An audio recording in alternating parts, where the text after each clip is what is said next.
island of Fehmarn is a popular tourist destination for many Germans. There's lots to do here. In the summer of 2011, Beate Zschäpe was one of the tourists who came to Fehmarn. No one here knew that for the past 13 years, Zschäpe had been leading a double life with suspected killers Uwe Bernhardt and Uwe Mundlos. At the time this photo was taken, police say the two men had already killed 10 people. Zschäpe seemed to be enjoying her stay on the island in a camper van. These pictures were taken quite by coincidence for a travel film. Everyone there could see the camera team at work. If anyone didn't want to be filmed, they could have left the area. But Zschäpe stayed.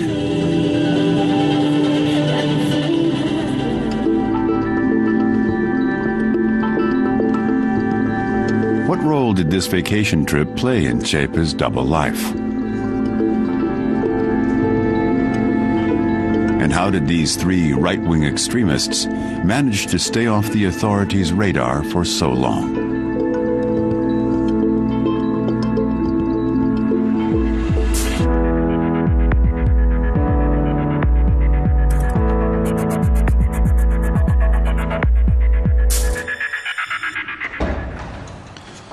Heike was a neighbor of Zschäpe's in Zwickau and a close friend.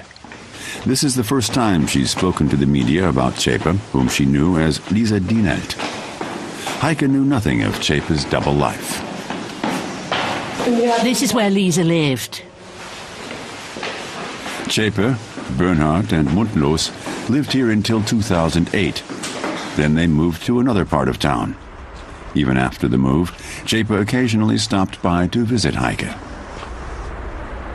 We used to have parties here in the summer. We'd put out tables and benches and just enjoy ourselves. And Lisa was always there.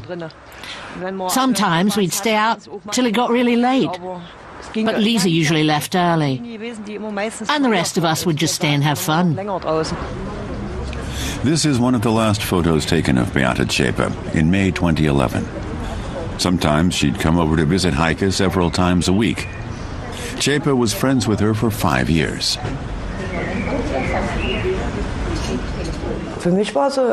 She was almost like a sister to me, an older sister. It's like she was part of the family. Every time I'd see her, it was like a family reunion. There was nothing unusual about it. She wasn't just a friend or an acquaintance. It was more than that. Heike and Lisa spent a lot of time in this kitchen, chatting, smoking, and drinking. But Lisa never gave Heike her mobile phone number, and she simply stopped by for visits without calling in advance. She'd show up at the worst possible times when you really didn't want visitors, but she'd be in a great mood and then you'd forget that you were upset. You'd open the door and see Lisa, and everything was fine. Heike and Nadine can't imagine their friend taking part in any murders. The news reports haven't changed their opinion of her. I could talk to her about anything and confide in her. She'd never tell anyone else what we talked about. I don't care about all that stuff the police say. She's still the Lisa I knew back then. I don't care what her real name is, Beate or Lisa. She had a good heart, and that's what I'll remember.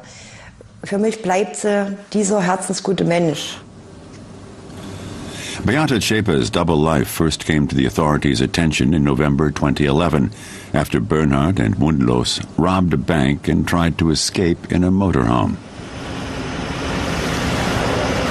As police approached the vehicle, the suspects, who were still inside, set it on fire. Shortly after that, Mundlos shot and killed Bernhardt and then himself.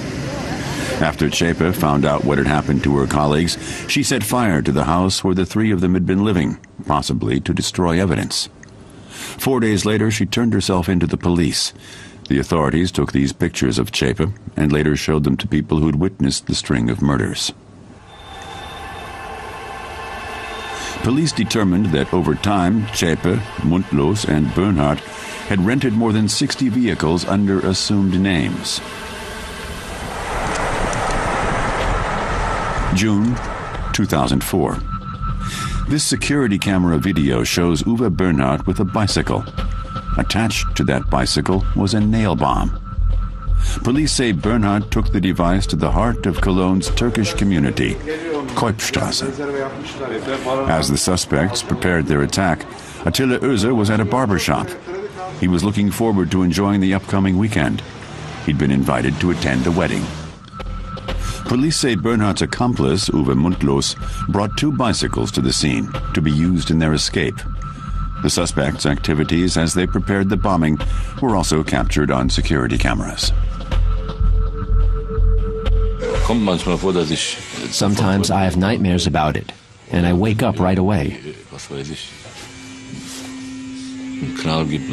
Or when I hear an explosion somewhere, it reminds me of what happened there. All those people who were running around screaming. It was sheer panic. It all comes back to me. And now we know who did it because we've seen their pictures.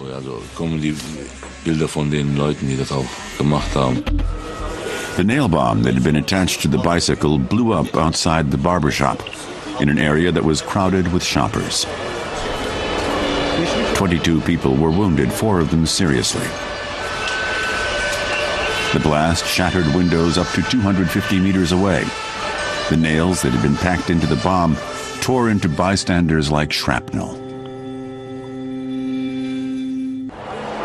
Police suspected that terrorists might have been behind the attack, but Germany's interior minister at the time, Otto Schily, disagreed.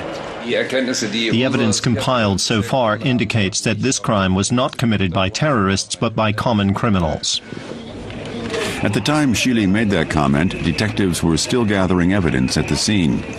By that evening, police were wiretapping local residents. They also interviewed the victims, including Attila Özer.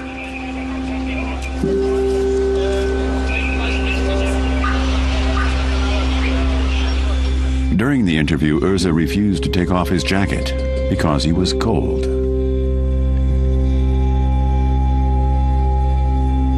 The people who did this wanted you to suffer.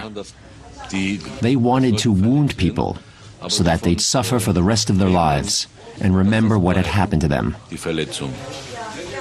See what I mean? It stays with you.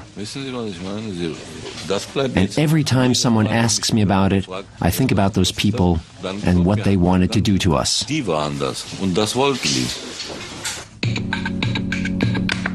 Bernhardt, Mundlos, and Schäpe kept a file of newspaper clippings about the bombings and other crimes they're accused of committing at their hideaway. Everything was meticulously sorted according to date and location. Police later discovered Schäpe's fingerprints on a newspaper clipping about the Cologne bombing.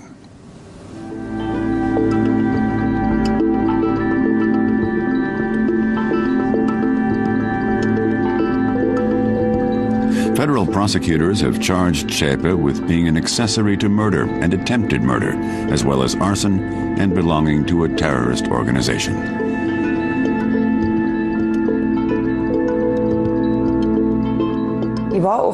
She was great around kids, and that includes the ones who lived on our street. When the kids saw her coming, they'd run over to see her. She'd take some of the older kids along with her when she'd buy a newspaper, or she'd bring chocolate candy with her. There was absolutely nothing suspicious.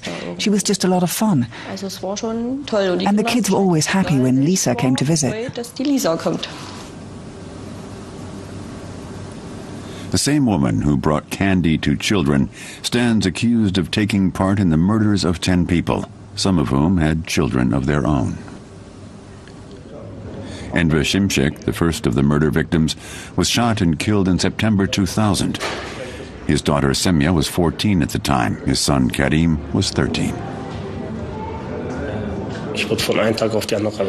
That's the day I grew up.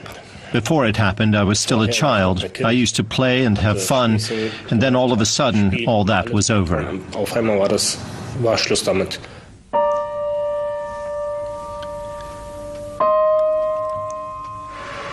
Enver Şimşek was gunned down by his assailants as he worked at his outdoor flower stall. He was in a coma for 2 days, 9 bullets in him, 2 in the head. One of the shots hit him right in the eye, and it looked really bad. I'll never forget the sight of him lying there, 2 days in a coma. I think he was just trying to hold on for as long as he could. He just didn't want to die. Kerim's father died on September 11th.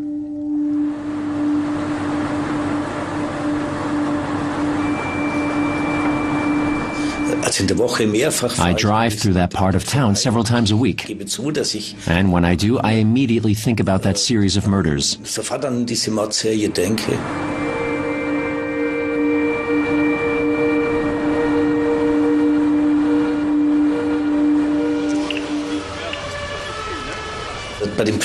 I often stopped at that flower stall to buy something. It's right in my neighborhood.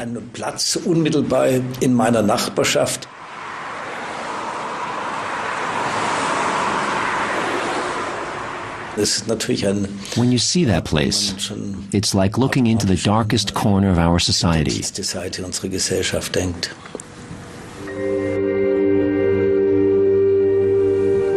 The murder of Enver Şimşek was also one of the darkest moments in Günther Beckstein's career. We wanted our state to be the safest in the country.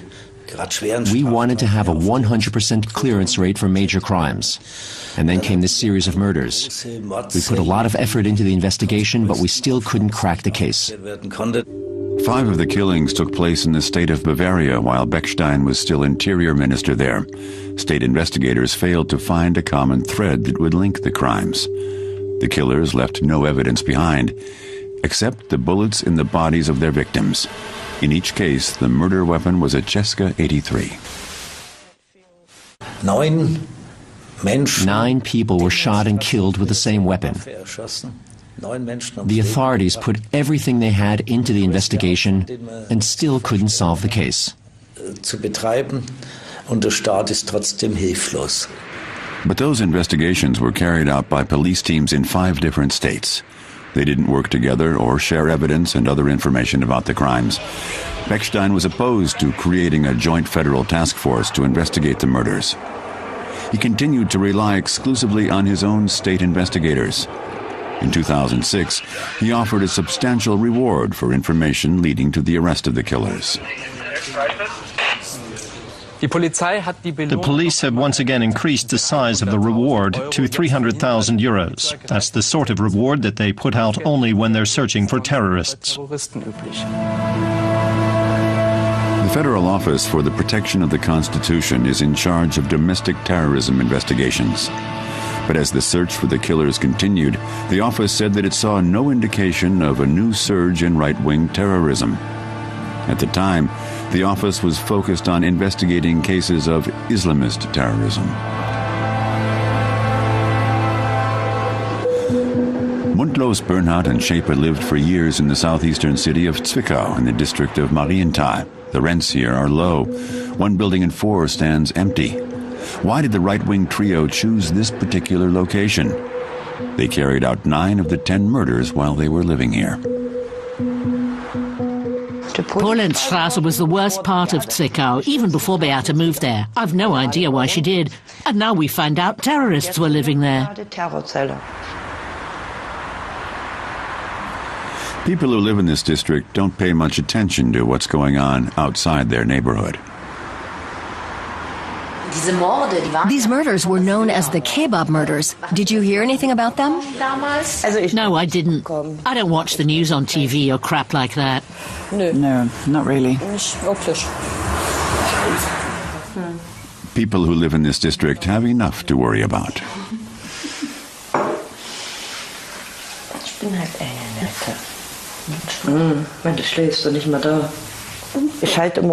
When the news comes on, I always change the channel.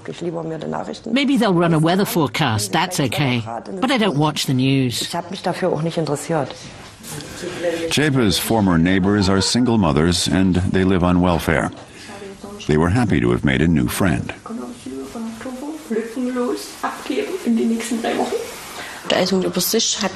She didn't talk much about herself, but she wanted to learn more about us.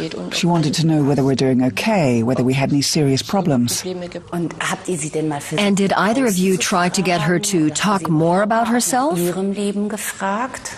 I didn't, but I can't speak for the others. We go shopping or cook some noodles or drink a couple of bottles of wine or have a meal together. I just didn't think about asking her any questions.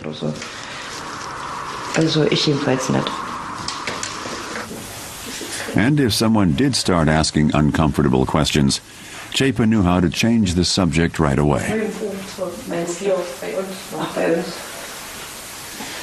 One of our friends asked her a simple question about her parents, and she didn't react at all. Right away, she started talking to one of the kids who was next to her. So that was that. The topic came up again a little later, and she said, "I can't talk about that." She started talking to the kid again, and the discussion ended right there.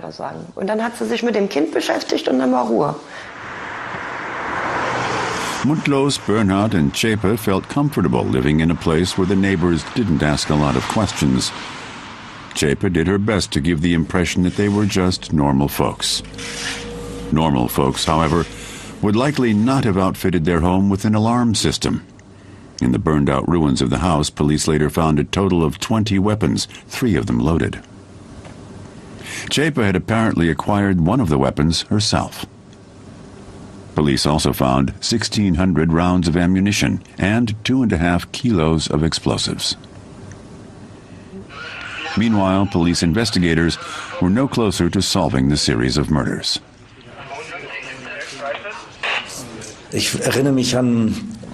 I remember asking the police commissioner whether he needed another 100 people. With a team of that size, they could round up the suspects in a month. But he said that even if they had all those extra people, they'd simply run out of leads. Mundlos, Bernhard, and Chapa had compiled a list of 10,000 possible targets, including politicians, journalists, and facilities that house asylum seekers. They scouted their targets thoroughly and planned getaway routes, and they took their time. Sometimes years went by without an attack. We ended up reducing the size of the investigation unit. But we kept the structure in place, so that if there was another murder, we could be up and running again in a very short period of time.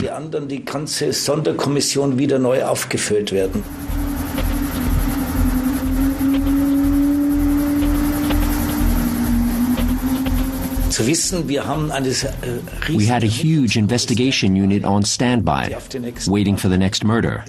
It was difficult for me as the chief law enforcement officer in our state to simply sit and wait. Police say the actual murders were carried out by Bernhard and Mundlos, while Chapa kept an eye on things at home. The neighbors later said the two men stayed pretty much out of sight. They'd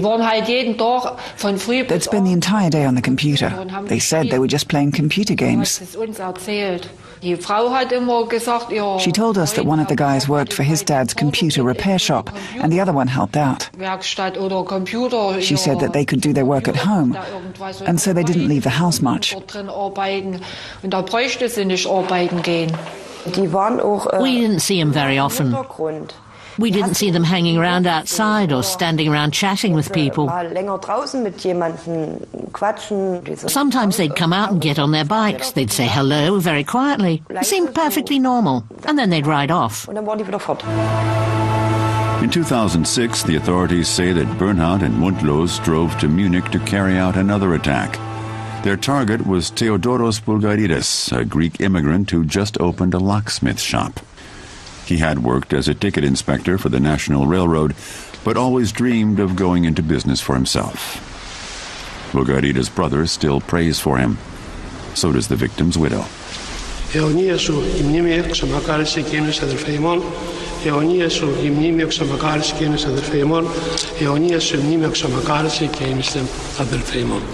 Weeks after the murder, Bulgaridis' body was returned to Greece for burial. Police accompanied his brother to the scene of the killing. You could still see the blood on the floor where he'd fallen. Later, I scraped it all away. There was a lot of blood, a pool about 1.5 meters long.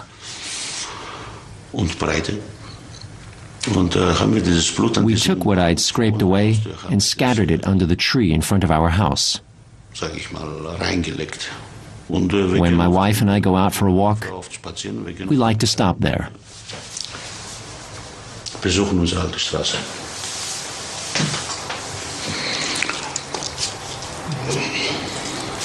Και επί της γης των άρτων ημών των επιούσεων δώσεν ημίν σήμερον και άφησε ημίν τα οφειλήματα ημών ως και ημείς αφήνομεν. At first, police believed that Bulgaridas was killed by someone who knew him well.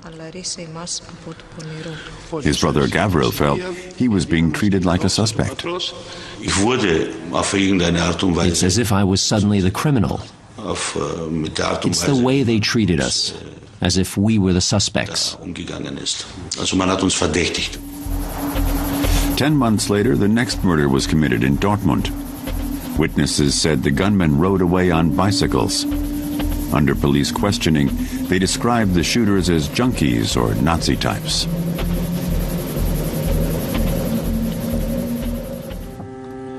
Mehmet Kubasik was the 8th victim. He was a German and proud of it. Investigators believed he was involved in the local drug trade, and that led to his murder. But Kubasik owned and operated a thriving magazine shop.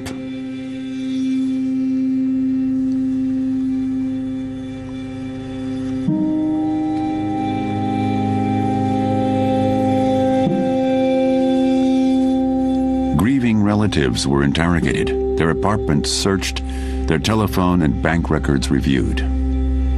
Kubasik's daughter was 20 years old at the time. In remembrance, she had her father's name tattooed onto her arm.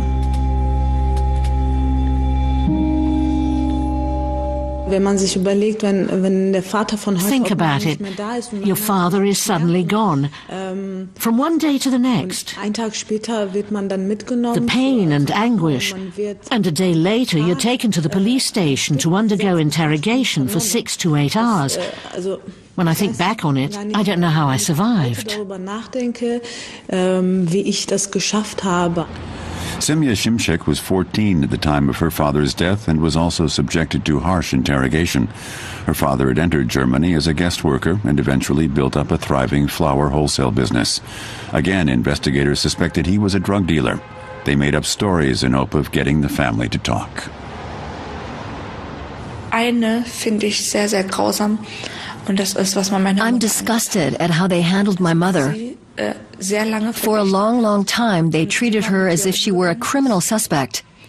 They told her that my father had another family in order to break the bond she had with him. Investigators even showed his wife pictures of the alleged second wife.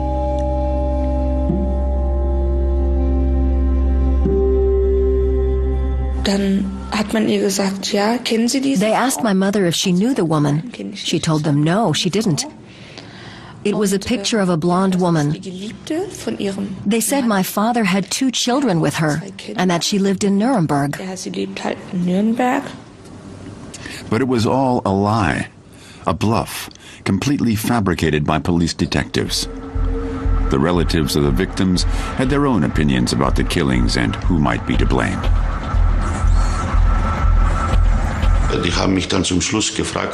Finally, they asked me what I thought, because I hadn't reacted. I told them that, in my opinion, a crazed Nazi is running around the country killing people. And that was the first thing that went through my mind. I said, okay, these crimes are motivated by a right-wing radical mindset. It's the only reason I can think of. Gamze Kubasik told an investigator about her hunch. It fell on deaf ears. He told me they had no proof. There was nothing to go on. I turned to him and said, So you have no proof of that, but every time you interrogate me, you ask whether my father was a drug addict or had ties with the mafia. I always thought the police wanted to help me, or at least believed what I told them. Now, looking back, I don't think that was the case at all. But Interior Minister Günther Beckstein came to the same conclusion early on in the investigation. This handwritten note is clearly legible on the margin of a newspaper article on one of the murders. He asks investigators whether there are indications of anti-foreigner motivations. The answer was a firm no. There was simply no evidence, so there was no reason to believe that the killers were trying to highlight a cause. Terror exists because groups hope to make their case through violence. They didn't choose that option, and that's probably the reason investigators didn't link the killings to a right-wing extremist terrorist group, or dismissed the possibility. rechtsextremistischen Terrorgruppe gesucht oder für möglich gehalten hat.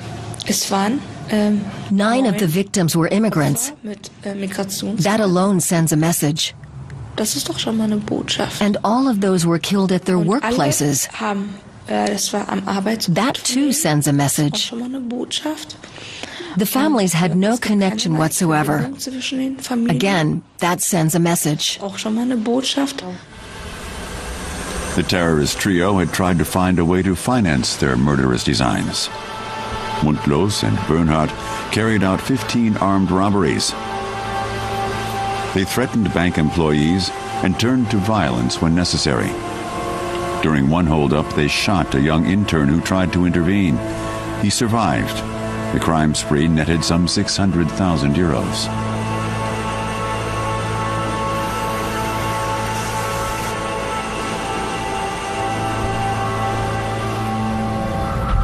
In each case, their getaway vehicles were bicycles. That took them to a mobile hideout.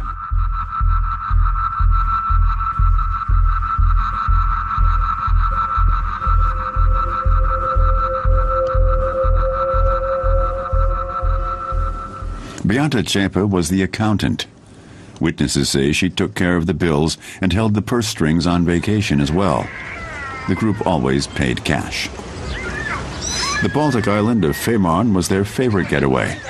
A camping place with their RUV cost 800 euros per week. They spent as much as 5 weeks at a time here. Mundlos was a windsurfer. Bernhardt organized sailing excursions for the children at the campsite. Evenings were spent barbecuing with other vacationers. They even used the stolen cash to book a private plane for a bird's-eye view of the island. Fugitives on vacation.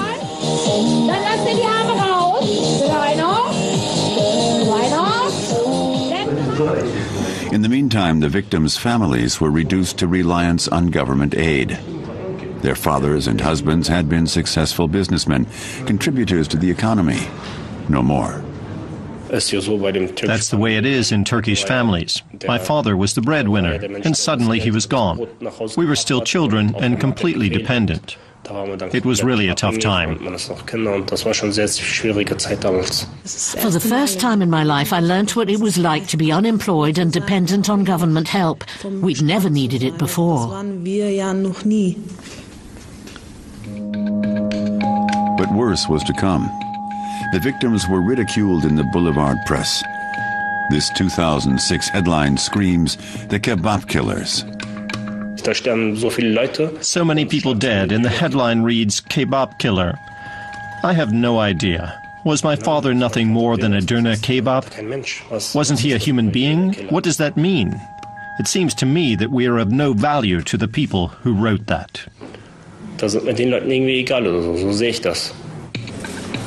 And the media gravitates towards sensational stories. Here are some excerpts. The wildest rumors are spreading throughout the neighborhood, stories of revenge murders, gang wars, and protection money racketeers. There is speculation that a large organized crime gang is at work. Investigators have not ruled out the possibility. This has hallmarks of organized crime, a secretive operation. Still, all this is based on speculation, assumptions, so to speak. Those were just a few of the stories surrounding the death of Gamze's father. Soon, even the neighbors were believing the speculation. That was a horrible period. I didn't want to go outdoors and have to confront all the rumors. Everyone was talking trash. They'd turn things around and say, there must be something to all this. He was certainly guilty of something. The mafia was involved, or he was a drug dealer, or he was a drug addict. They believed all the negative press. I'm a regular at a couple of bars and taverns, meeting places for friends. But on several occasions, I would enter, and all of a sudden 5 or 6 people nearby would get up and leave. They didn't want anything to do with me. Gavril Vulgaridis was a respected member of the community. He had a well-paid job and his family lived in a large flat, until his brother was murdered. Slowly, even his best friends distanced themselves from him.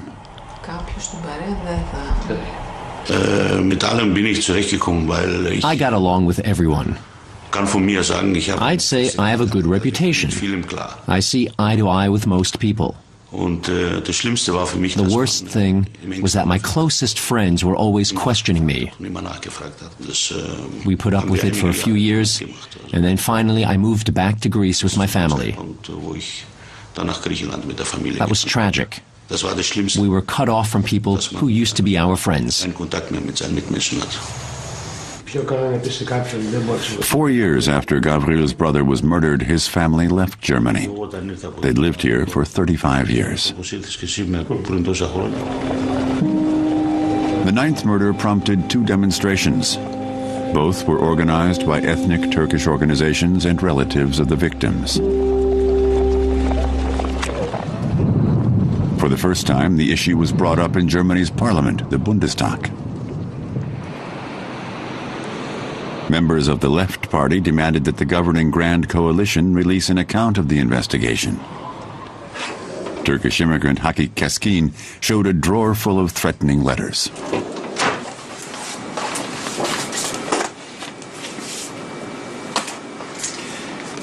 Verdammte Türken. Damn Turks, dirty, disgusting people, stay away. Leave, go home. No citizenship for the stinking Turks. Those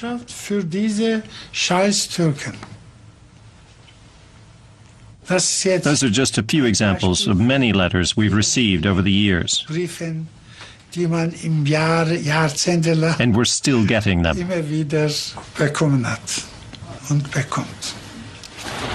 Keskin demanded that the government release all pertinent information about the killer's motivations and whether federal agencies were prepared to provide protection for Turkish businesses.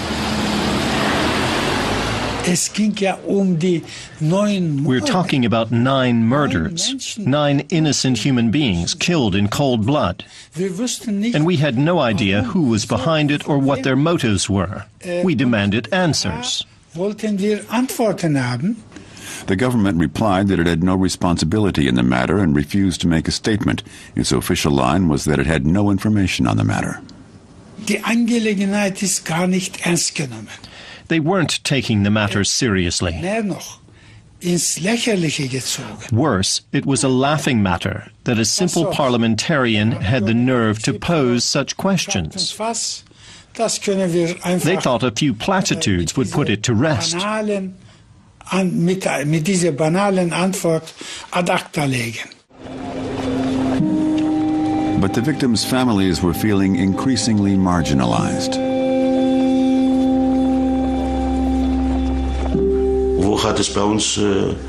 We integrated as best we could. We spent 40 years here, felt more German than Greek. We were beyond reproach. We had integrated fully into German society years before, and we felt at home here. There can't be anything wrong with that. We were born here and we belong to Germany, but Germans won't accept that the children of immigrants born here are part of their society. They don't accept that, and they don't accept us. Meanwhile, the terrorist trio was stylizing its own form of confession, a video in which they cruelly ridicule and scoff at their victims.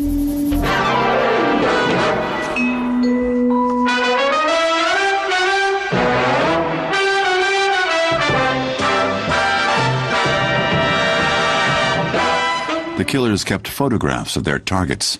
One was still alive at the time.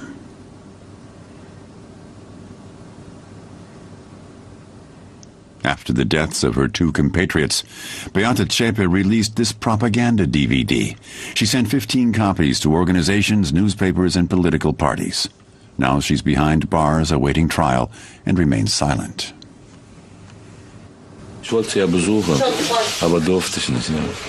I wanted to visit her, but my request was denied. I just wanted to look her in the eyes and get a feel for what kind of person she is. I'm curious to know what she'd say to me.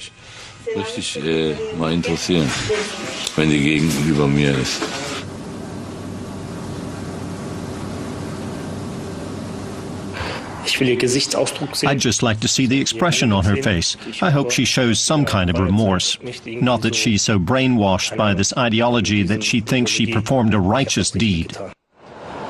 In Zwickau, the neighbors are aware that their one-time friend is charged with murder.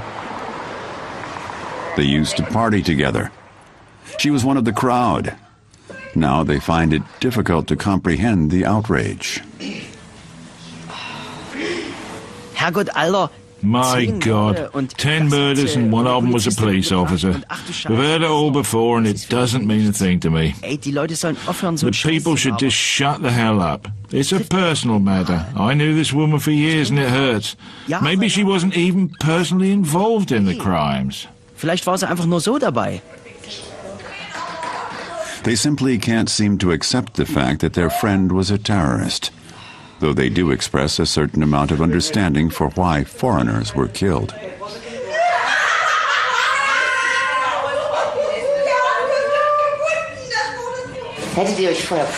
Could you imagine something like this happening in Germany? In Germany, sure. Lots of people don't care too much for foreigners. That's putting it mildly. But of course we never would have guessed that a friend of ours would do something like that. They're well aware of the crimes their friend Beate Zschäpe stands accused of. Still, they differentiate between good right-wing extremists and bad right-wing extremists. Du musst mal schlucken.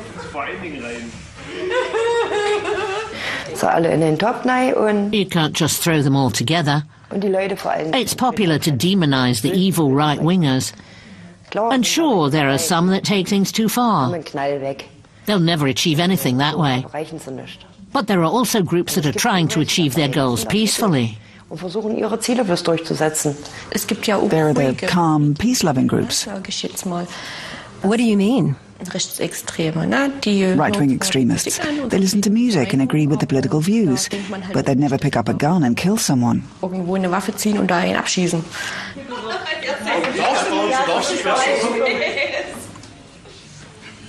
Others take it a step further.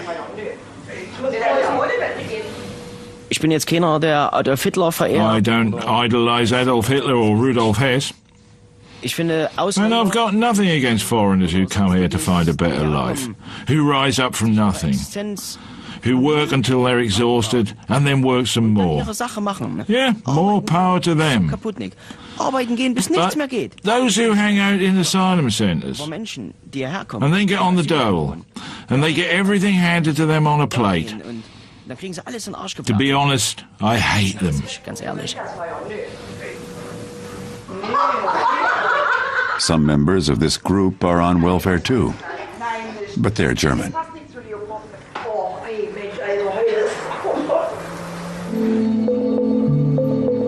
The victims' families are finally being heard. This is their third official visit to Berlin, this time to meet with President Joachim Gauck.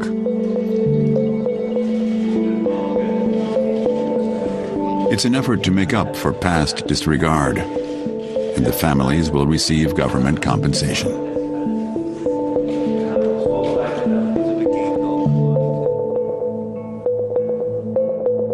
Finde ich absolut asozial. It's absolutely antisocial in my mind.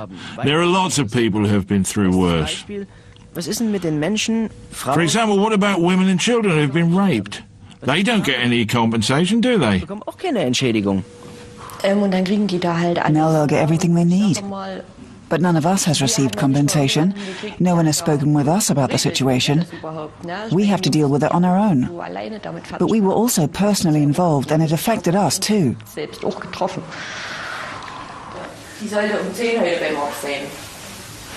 This group doesn't have much sympathy for those whose loved ones were brutally murdered.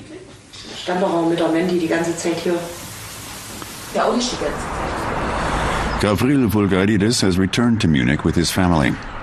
They're starting from scratch. He and his wife have jobs with the Bavarian state government. She's a cleaning lady and he's a garbage collector. They're grateful for their second chance. They missed Germany, the country they consider home. I went to German schools, a German kindergarten. My friends are German, and this was always our home. It still is. Through all that has happened, I'm more convinced than ever that this is the case. I feel at home here.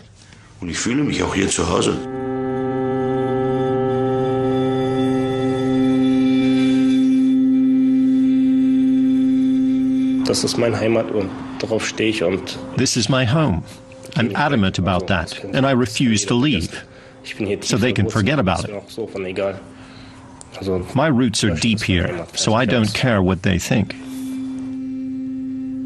Germany is my home. End of story. All of those who feel I'm not welcome here can just forget about it. We were born here, grew up here, and we won't turn our backs on Germany. Certainly not because of a group of sick people with sick ideas.